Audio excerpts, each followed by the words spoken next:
It's that time of year again at the University of Alberta. Students are extremely busy with studying for finals while they scramble to finish year-end assignments. Especially during times like these, who has time to think about others? It's like this common but unwritten schedule that everyone has, that as soon as classes are over, you head straight to the library. For someone to not be studying at this point is just out of the question. That's where I come in. Hi, my name is Rajiv Bansal and I'm a second year student at the University of Alberta, and for my individual and social behavior psychology class, I was asked to observe a social norm and then subsequently break it. So before I get into my assignment, my experiment, it's really important to understand what a social norm really is. So according to Fair and Falk from the 2002 study, they defined a social norm as a mutual understanding of what is and isn't socially acceptable. Social norms can really be best described by an example. One example would be not talking to a stranger who's on the elevator with you. Another example of following social norms would be not using the urinal next to one that's already occupied. So during final season, students, staff, everyone's really stressed out. Everyone's expected to be doing their own thing, focusing on what they really need to do at that moment in time. So what I chose to do as my assignment was go out of my way and stop focusing on what I need to do and try performing random acts of kindness. According to Kim Baskerville from the 2000 study, random acts of kindness were defined as something that one person did for another person who that first person did not know prior to doing the random act.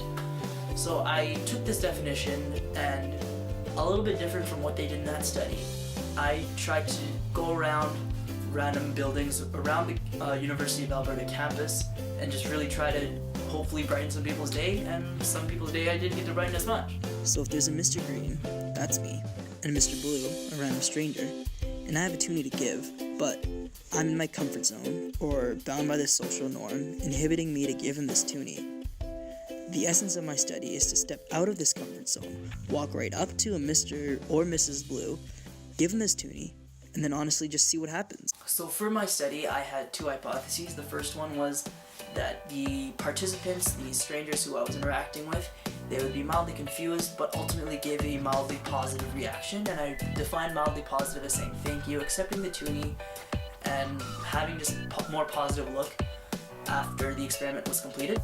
And my second hypothesis was that as an experimenter, I'd feel very uncomfortable breaking the social norm at all of the 10 trials that I did end up completing. After the experiment was completed, 6 out of the 10 trials showed that respondents gave a mildly positive reaction. And yes, they said thank you, they accepted the toonie, they were pretty happy about it.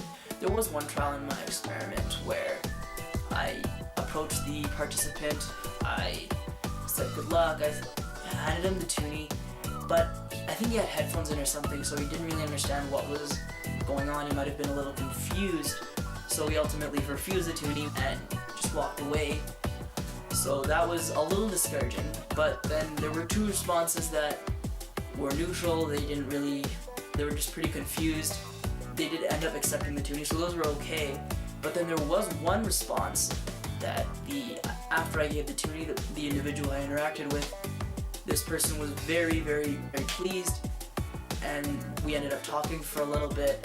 It was a great exchange, and that's what I defined as an extremely positive response. In order for others to understand this project, one trial was completed while using a hidden camera.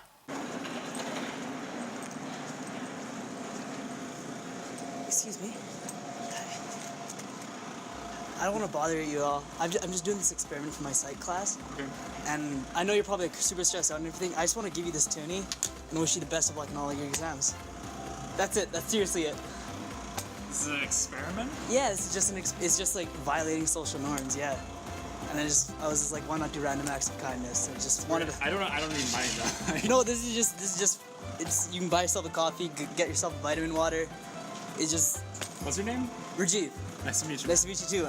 Good luck on finals. Have a good one. Oh, by the way, is it alright? My friend's like recording somewhere. Is it alright if we use this for my project? Yeah, sure. Sweet. Have a good one. See ya.